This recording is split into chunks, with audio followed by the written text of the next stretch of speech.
전능하신 하나님께서 우리에게 부어주시는 크신 은혜, 그 은혜에 대하여 말씀을 통해 알아보고자 합니다. 모두가 큰 은혜 경험하는 시간 되시기를 주님의 이름으로 축원합니다. 먼저 이 은혜가 무엇인지 알아야 할 것입니다. 제가 방금 권면해드린 것처럼 우리가 은혜라는 말을 참 많이 사용합니다. 예배 후에 은혜 받았습니다 얘기하기도 하고, 어떤 찬양을 들으며 은혜롭다라고 나누기도 합니다. 그리고 내가 받은 은혜에 대하여 서로에게 나누며 간증의 시간을 갖기도 하는 것이 우리입니다. 그러면 도대체 이 은혜가 무엇일까요? 제 친구 이은혜, 김은혜 이런 은혜일까요? 성경에 기록된 은혜는 번역된 언어가 크게 두 가지가 있습니다. 헤세드와 카리스, 한 번씩 들어보셨죠? 헤세드는 구약의 은혜로 히브리어입니다. 이 단어의 뜻은 적들의 고통으로부터 구원해내다 라는 뜻이고, 조금 넓게는 우리 인간을 향한 하나님의 구원하심과 사랑입니다. 카리스는 신약의 은혜로 헬라어입니다. 이 단어는 예수님을 통해 계시된 언약이며 모든 인간을 향한 하나님의 사랑과 자비를 의미합니다. 결국 성경에 기록된 은혜를 한마디로 정의하기는 쉽진 않지만, 은혜란 복음이며 복음은 받을 자격 없고 아무 공로 없는 사람들에 대한 하나님의 무조건적인 사랑을 말하는 것 같습니다. 다시 말해 은혜는 어찌 보면 우리를 향한 하나님의 맹목적인 사랑입니다. 그렇게 우리가 은혜 받았습니다, 은혜 받으세요 인사하는 것은 너무 당연한 것이고 우리가 해야 하는 인사입니다. 왜냐하면 이미 받은, 그리고 받고 있고 앞으로 받을 그 은혜, 하나님의 그 무한한 사랑이 내게 있음을 고백하는 것이기 때문입니다. 앞으로 많은 사람들 만나며 은혜 받으시기를 주님의 이름으로 축원합니다. 하나님께서는 우리 한 사람 한 사람을 지켜보시고 바라보시며 그 사람의 삶을 하나님께서 원하시는 길로 인도해 내시는 분이십니다. 그래서 우리가 돌아보면 모든 것이 다 하나님의 은혜야 라고 말할 수 있는 것이 바로 하나님의 이 맹목적인 사랑 때문입니다. 특별히 하나님께서는 하나님의 뜻을 이루시기 위하여 각각 사람에게 맞는 특별한 환경 가운데로 이끌어 가시는 것을 우리가 종종 경험합니다. 이것이 놀라운 은혜이며 섭리입니다. 그래서 오늘 금요 주제 말씀의 제목은 섭리, 하나님의 놀라운 은혜입니다. 섭리는 온 세상과 우주 만물을 다스리시는 하나님의 뜻과 통치를 말합니다. 단지 우리가 잘 알지 못하고 느끼지 못할 뿐, 하나님은 우리를 어떤 환경 속에 두시면서 때론 그 환경으로 이끌어 가시면서 하나님의 숨겨진 섭리를 이루시고 때로는 나타내시는 분이십니다. 예를 들어 구약의 에스더를 보면, 에스더가 왕비로서 지내며 민족이 위기에 처할 때 모든 것이 나쁜 쪽으로 흘러가는 그 상황 속에 있었지만, 그 가운데 하나님의 만져주심이 분명하게 드러나고 또 왕비로서 예비해 주신 이건 모두가 역사 가운데 하나님께서 은밀히 행하시는 하나님의 주권을 보여주는 예가 되는 것입니다. 그리고 지금 이 시간 우리가 함께 예배하는 것, 사실 지난주가 제 첫 시간이어야 했는데 찬양 집회로 한 주가 미루어졌습니다. 이것도 하나님의 섭리일 줄로 믿습니다. 이러한 사건들을 하나하나 가만히 들여다보면 각자가 이끄심 가운데에 감당할 하나님의 일들과 관계가 있음을 우리가 깨닫게 되는 것입니다. 여러분, 약 2000년 전에 예수님께서는 목수의 아들로 태어나셨습니다. 하나님께서 세상에 많고 많은 그 직업들이 있는데 왜 하필 목수의 아들로 태어나게 하셨을까요? 한번 생각해 보시면 좋겠습니다. 예수님께서 목수의 아들로 태어나셨기 때문에 공생애를 시작하시기 전 예수님의 직업이 무엇이었을까요? 예수님의 직업이 자연스럽게 목수였을 것입니다. 성경의 마가복음 6장 3절에 이렇게 기록합니다. 이 사람이 마리아의 아들 목수가 아니냐? 야고보와 요셉과 유다와 시몬의 형제가 아니냐? 그 누이들이 우리와 함께 여기 있지 아니하냐 하고 예수를 배척한지라. 많은 사람들이 예수를 바라보면 저 사람 목수의 아들, 그리고 목수였다, 라고 기록하는 겁니다. 여러분, 목수가 자신의 일을 감당하면서 가장 많이 만지는 세 가지가 뭘까요? 나무, 망치, 못일 것입니다.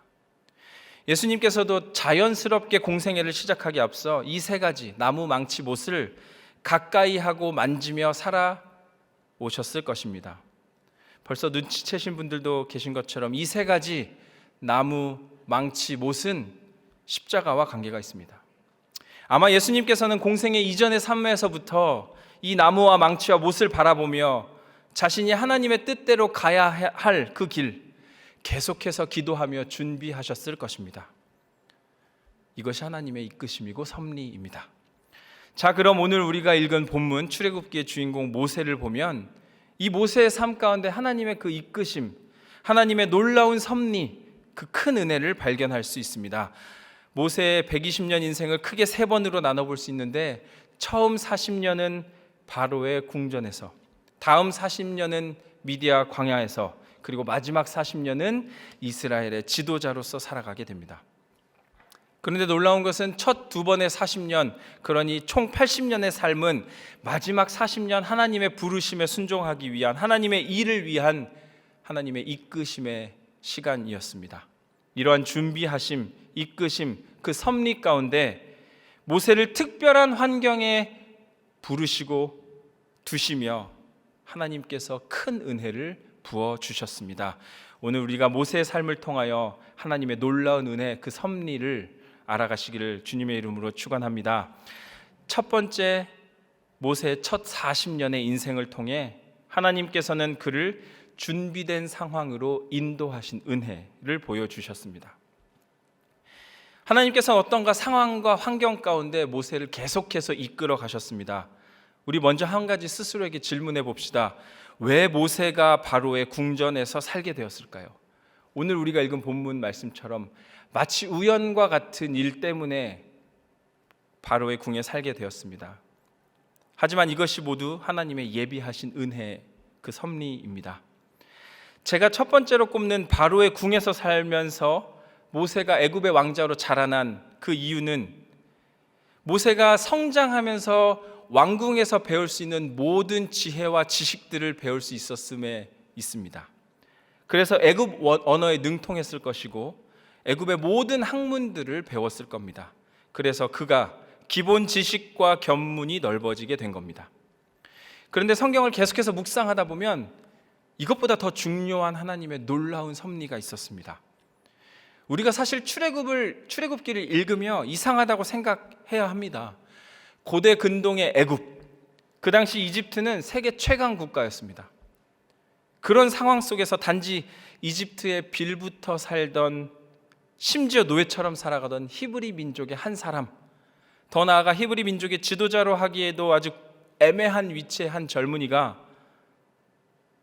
그리고 단지 광야에서 양치기였던 한 모세라는 사람이 아니 감히 이집트 왕인 바로를 만나기 위해 왕궁을 제 집 드나들듯 드나듭니다. 일반인이면 절대 그렇게 할 수 없습니다. 우리가 성경을 너무 당연하고 자연스럽게 읽어가다 보니까 그러려니 하나 넘어가는 겁니다. 어느 누가 바로의 궁전을 직접 들어가 왕에게 대면하며 이야기할 수 있었을까요? 예를 들어 제가 어마어마하게 중요한 메시지를 갖고 있다 해도 한국의 대통령을 직접 만나기는 하늘의 별 따기입니다. 만약에 제가 아무리 찾아간다고, 청와대를 아무리 찾아간다고 대통령이 저를 만나주겠습니까? 100번, 20번 찾아간다 해도 그 앞에 경비원 아저씨나 만나지, 좀 더 노력하면 청와대 직원 정도 만날 수 있을 겁니다. 아마도 문전박대 당할 겁니다. 오늘 같은 세상에서도 한 나라의 대통령 만나는 것은 하늘의 별 따기입니다. 그런데 모세는 바로의 궁전으로 바로 들어갈 수 있었습니다. 왜냐하면 40년 동안 자기가 자라왔던 자신의 집이기 때문입니다. 모세의 기본 신분 자체가 이집트 왕자이기 때문에 이 왕궁을 자유롭게 드나들 수 있게 되었습니다. 그리고 이제 하나님의 부르심을 받은 그 다음에도 애굽의 왕 바로를 직접 만났는데 전혀 어려움이 없었습니다. 왜냐하면 어려서부터 같이 자란 형제, 그 형이 바로 애굽의 왕이기 때문입니다. 아니 동생이 형을 만난다는데 그 누가 맞겠습니까? 하나님께서는 이런 점을 모세를 통해 해결하신 것입니다. 이것이 모세가 이집트의 왕자로 자라나게 하신 준비된 상황으로 이끄신 하나님의 섭리이며 은혜입니다. 그리고 이것을 오늘 본문 출애굽기 2장 25절에 이렇게 분명하게 기록하고 있습니다. 우리 같이 한 목소리로 읽어보면 좋겠습니다. 하나님이 이스라엘 자손을 돌보셨고 하나님이 그들을 기억하셨더라. 아멘. 우리가 지금 모세의 상황과 오늘 본문 말씀을 통해 분명하게 알아야 할 것은 이것입니다. 하나님께서 분명히 보시고 기억하신다. 모든 것이 놀라울 정도로 잘 준비되고 완벽한 하나님의 섭리, 은혜입니다. 그 어떤 것도 허투루 되는 것 없이 완벽하게 이루어져 나아가는 것, 그것이 전능하신 하나님께서 우리에게 부어주시는 놀라운 은혜입니다. 예수님의 어린 시절 십자가를 통해 하나님의 구원 역사를 이루는 그 시작, 나무 망치 못을 만지며 준비하셨고, 오늘 본문에 나타난 모세 어린 시절을 통해 모세가 출애굽을 위한 도구로, 하나님의 도구로 쓰임받는 귀한 밑거름이 되었습니다. 이것이 은혜입니다. 그렇다면 여러분, 우리는 어떻게 살아야 할까요? 먼저 우리가 처한 환경들을 잘 돌아보아야 할 것입니다. 여러분을 괜히 초대교회로 부르시고 이 시간 여기 앉아 계신 것이 하나님의 놀라운 섭리일 줄로 믿습니다. 그리고 각각 공동체에 속하게 하시고 교회 일들을 맡겨주셔서 하나님께서 여러분을 통해 분명하게 이루고자 하신 그 일들이 뜻이 있으셔서 부르셨을 줄로 믿습니다. 우리는 그 섭리와 사명을 깨닫는 은혜가 있어야 할 줄로 믿습니다.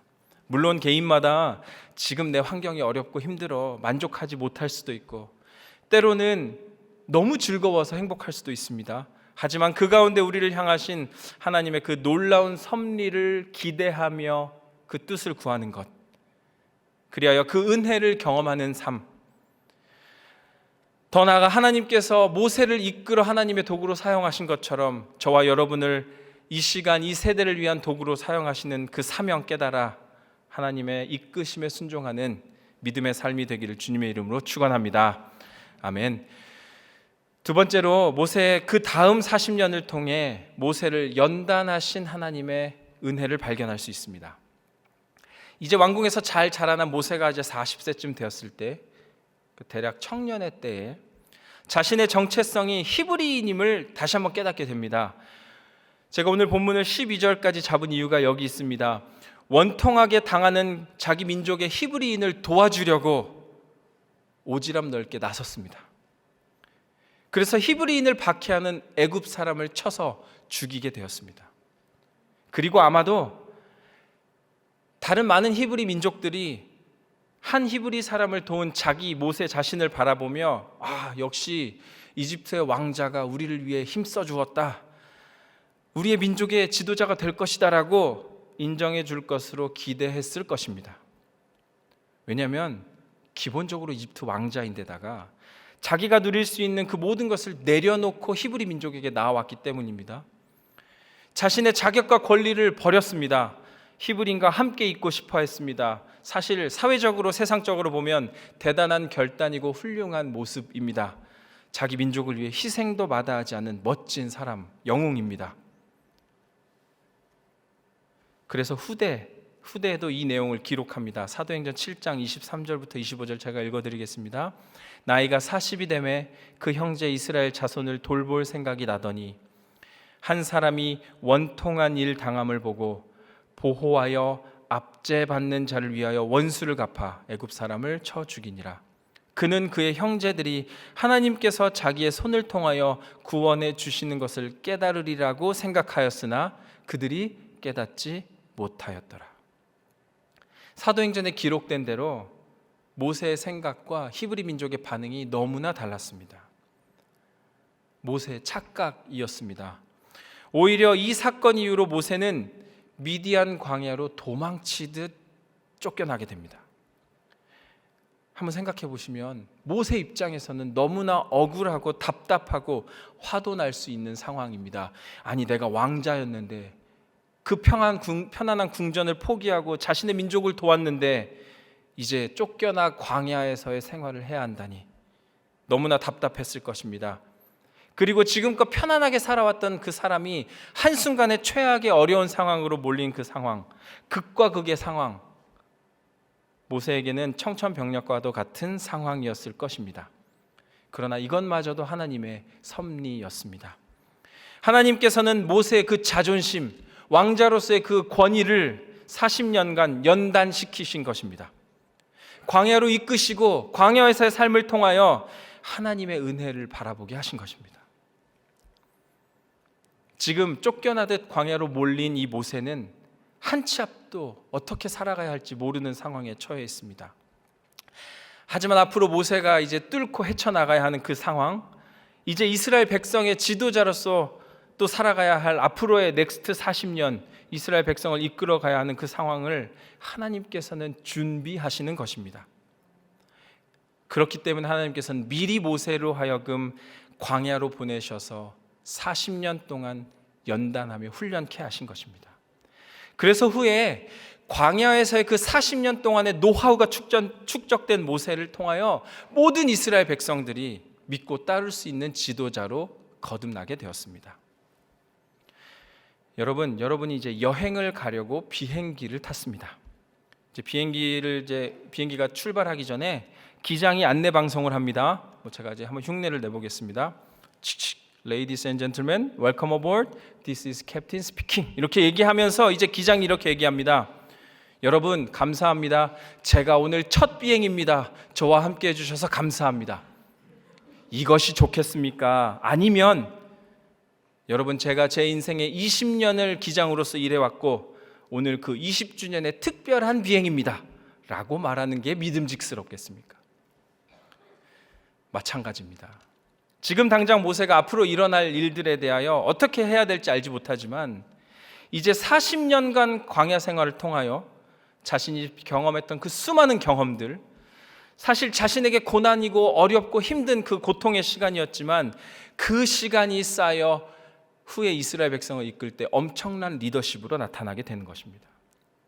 이제 이스라엘 백성들은 광야를 살아가면서 약속의 땅으로 나아가는 그 모든 시간들 가운데 아주 작은 어려움이 있으면 바로 모세에게 달려왔을 겁니다. 모세님 이제 어떻게 우리가 해야 할까요? 그리고 모세는 자신이 쌓아온 그 수많은 노하우로 이 정도는 껌이야 이렇게 할 수 있어. 저 정도는 저기 가봐 땅 파면 뭐가 나올 거야 이렇게 대답해 줄 수 있는 준비된 모세로 거듭난 것입니다. 하나님께서 세운 지도자면서 동시에 광야에서 많은 경험이 있기 때문에 이제 광야에서의 삶에 대한 모든 전반적인 것을 대답해 줄 수 있는 사람, 연단된 준비된 모세였습니다. 하나님께서는 언제나 어떤 일들을 감당하시기 위해 저와 여러분을 먼저 그 상황 가운데로, 그 상황에 맞는 환경 가운데로 인도하시는 하나님이십니다. 그것이 하나님의 방법이고 섭리이며 놀라운 은혜입니다. 하나님은 준비된 사람을 통해 먼저 일하십니다. 그러니 우리도 준비되어야 합니다. 아직 부족할 수 있습니다. 그리고 끊임없이 노력해야 할 수도 있습니다. 하지만 하나님이 이끄시는 그 환경 가운데 불평불만으로 주저앉기보다 이제 나를 통하여 일하실 그 크신 일들을 기대하며 스스로 더욱 연단하여 하나님 한 분 바라보고 살아가는 저와 여러분이 되기를 주님의 이름으로 축원합니다. 세 번째로 광야로 이끄시고 그곳에서 하나님만 바라보게 하신 은혜를 발견할 수 있습니다. 하나님께서 모세를 광야로 인도하신 그 인도하심은 여기서 끝이 아니었습니다. 하나님께서 모세를 광야로 보내신 또 다른 이유가 있었습니다. 그 이유가 오늘 본문 2장 12절에 나오고 있습니다. 우리 한번 같이 읽어보도록 하겠습니다. 12절 말씀입니다. 좌우를 살펴 사람이 없음을 보고 그 애굽 사람을 쳐 죽여 모래 속에 감추니라. 쳐 죽인다 해서 아멘 하기가 좀 어렵지만 이 말씀이 매우 중요합니다. 하나님께서 모세를 광야로 보내신 이유가 여기 나타납니다. 좌우를 살펴. 여러분, 모세는 어떤 일을 하기 전에 좌우를 살피던 사람이었습니다. 늘상 좌우를 살피는 사람이었습니다. 오늘 본문에 근거하면 좌우를 살피고 아무도 없음을 보고 사람이 없으니까 다른 한 사람을 죽일 수 있는 악한 마음이 드러난 사람이었습니다. 좌우를 살펴 그 누구도 없다는 생각이 들면 자기의 힘과 원대로 이를 강행하던 사람이었습니다. 그런데 여러분, 이때까지만 해도 모세가 제대로 살피지 못한 것이 하나 있었습니다. 좌우를 늘상 살피던 모세는 가장 중요한 하늘, 하나님이 보고 계심을 살피지 못했습니다. 다시 말해 지금껏 모세의 삶은 하나님께서 항상 자기를 바라보고 있음을 잊고 살았던 삶이었습니다. 그래서 좌우만 살피던 그 모세를 이제는 하나님께서 광야로 인도하여 내셔서 하나님만 바라보게 하시고 하나님을 의식하며 살게 하시는, 하나님 살피는 자로 살게 하셨습니다. 여러분, 광야에 혹시 한번 가보셨나요? 오늘 사실 설교 준비를 하려면 이스라엘 광야에 갔다고 말씀을 드렸어야 했는데 제가 이스라엘 광야에 아직 가보지는 못했습니다. 그런데 미국의 뉴멕시코 주에 제가 미국 원주민 나바오 민족을 섬기기 위해 단기 선교를 몇 번 가본 적이 있습니다. 그때 알버커키 공항에서 내려서 처음에 차를 타고 한 2시간 정도로 들어가는데 창밖의 풍경이 너무 아름다우면서 동시에 너무 무서웠습니다. 정말 아무것도 없는 곳, 삭막하고 정말 흙과 먼지와 큰 바위만 있는, 보기에는 아름답지만 내가 만약 그 가운데 서 있다면 두려울 곳. 저는 마음속으로 이곳이 정말 광야라는 것을 깨달았습니다. 정말 아무것도 없습니다. 삭막합니다. 저기 한가운데 떨어지면 길을 찾다 정말 죽을 수도 있겠다라는 생각이 들었습니다. 여러분, 광야에서는 아무리 주위를 살펴보아도, 좌우를 둘러보아도 아무것도 없습니다. 그래서 그곳에서 바라볼 것은 오직 하늘에 계신 하나님 한 분이십니다. 우리가 삶 가운데 지금의 모세처럼 좌우를 살피고 있지는 않은지, 모세가 계속 좌우를 살피면서 주변 사람들의 눈치만 먼저 살피던 사람이었다면 하나님의 일을 감당하기 어려웠을 것입니다. 이제 우리의 삶 가운데 하나님만 바라보시는 삶이 되기를 축원합니다. 그런데 이 말을 오해해서 좌우를 살피지 말고 자기 마음대로 하라는 게 아닙니다. 먼저 하나님을 살피는 것이 중요하다는 겁니다. 여러분, 오늘 말씀을 기억하면 좋겠습니다. 우리의 삶 가운데 우리는 살아가다가 주변에 많은 사람들이 이러쿵저러쿵 이래라 저래라 할 수 있습니다. 그러나 그것에 흔들리지 마시기 바랍니다. 먼저 내가 하나님의 일을 감당한다면 하나님만 바라보시길 축원합니다. 내가 하나님의 일을 감당하는 주의 믿음의 사람으로서 주변 다른 사람들의 눈치를 살피는 것이 아니라 그것에 휘둘려서 그 휘둘림에 얽매이는 것이 아니라 먼저 하나님을 바라보며 하나님의 뜻을 살피는, 하늘 살피는 자가 되어야 할 줄로 믿습니다. 그리고 그럴 때 하나님께서 우리를 크게 사용하실 줄로 믿습니다. 마지막으로 광야에서 모세에게 하나님께서 섭리를 통하여 소명을 확신케 하신 은혜를 발견하게 하셨습니다.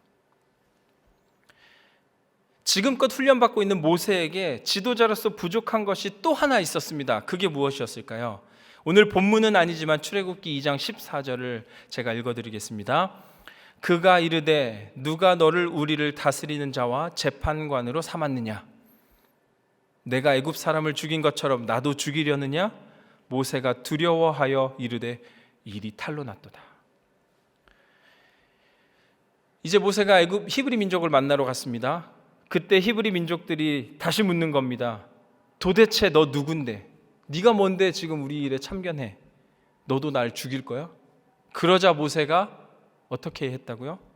두려워 대답하지 못하고 걸렸다, 무서워했습니다.